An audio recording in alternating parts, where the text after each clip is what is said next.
জয় অত্যন্ত আনন্দের এবং দিল্লি তো মিনি ইন্ডিয়া, গোটা ভারতবর্ষের মানুষ সেখানে থাকে এবং কয়েক লক্ষ বাঙালি ভোটার। আমরা তো প্রচারের কাজে অল্প কিছু হলেও আমাদের যোগদান ছিল। এই ভ্রষ্টাচারী একটা চিটিংবাজ, সেই জন্য চোরে চোরে মাসতুতো ভাই মমতা ব্যানার্জি আর তার বাহিনী ঝাঁপিয়ে পড়েছিল কেজরিওয়ালকে জেতানোর জন্য। শত্রুঘ্ন সিনহাকে পাঠিয়েছিল, আরো কেউ কেউ ভিতরে ভিতরে গোপনে গেছিল। এই হার শুধু আপের হার নয়, তৃণমূলেরও হার। কারণ তৃণমূল এই নির্বাচনের আগে আপের সমর্থনে নিজে লেপটে গেছিল। তাই পরিবারবাদী, দুর্নীতিগ্রস্ত, তোষণবাজ পার্টিকে দিল্লির মানুষ রিজেক্ট করেছে এবং হরিয়ানা মহারাষ্ট্রের পরে দিল্লির জয়। হরিয়ানা মহারাষ্ট্রের সরকার ছিল, জয় হয়েছে, সব এক্সিট পোল হরিয়ানাতে ফেল করেছে। দিল্লির জয় আমি মনে করি 27 বছর, প্রায় 3 দশক পরে দিল্লির ফিরে আসা। একমাত্র কারণ হচ্ছে দেশের যশস্বী প্রধানমন্ত্রী নরেন্দ্র মোদী, তার ক্যারিশমা, তার উন্নয়ন, তার প্রতি ভারতীয়দের যে আস্থা তার প্রকাশ। আর যে হিন্দু সনাতনীরা ভোট দিতে বেরোতো না, তারা মহারাষ্ট্র নির্বাচন থেকে বিপদ বুঝে তারা ভোট দিতে বেরোচ্ছেন। সেই কারণে এই জয় সুনিশ্চিত হয়েছে। মহারাষ্ট্রে 19 সালে 61% ভোট ছিল, এবারে 66.5 হয়েছে।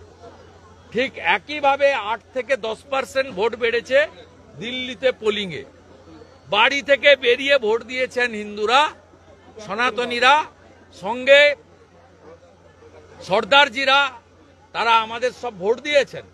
পূর্বাঞ্চলী ভোটার, ইউপির ইস্টার্ন জোন, বিহার, ঝাড়খণ্ড, পশ্চিমবঙ্গ এবং উড়িষ্যা, 29টা বিধানসভা কেন্দ্রে আমরা এই পূর্বাঞ্চলীয় ভোটাররা মেজরিটি ছিল। এই 29টার মধ্যে 20টাতেই ভারতীয় জনতা পার্টি জিতেছে।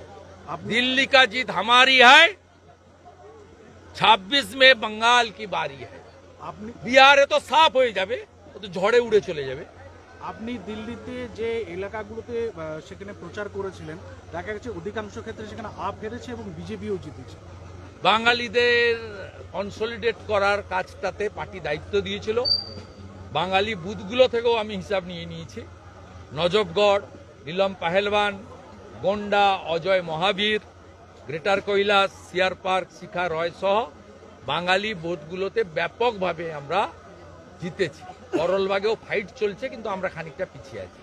অতএব দিল্লির বাঙালি ভোটাররা পশ্চিমবঙ্গের দুর্দশা দেখে, পশ্চিমবঙ্গে বেকারদের যে কঠিন দুরবস্থা, আরজি করের ঘটনায় মহিলাদের চোখের জল, সর্বোপরি দুর্গাপূজা থেকে শুরু করে সরস্বতী পূজা, ঠাকুর ভাঙা আর পূজা বন্ধ, মা সরস্বতীর অপমান, দিল্লির বাঙালিরা সুদে আসলে তার প্রতিশোধ নিয়েছে।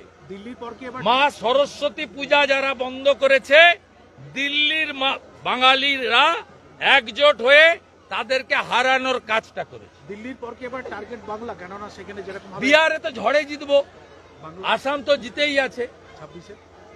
নিশ্চিতভাবে আমাদের একমাত্র লক্ষ্য পশ্চিমবঙ্গ আপ গেছে, এবারে মমতা পাপকে বিদায় করা।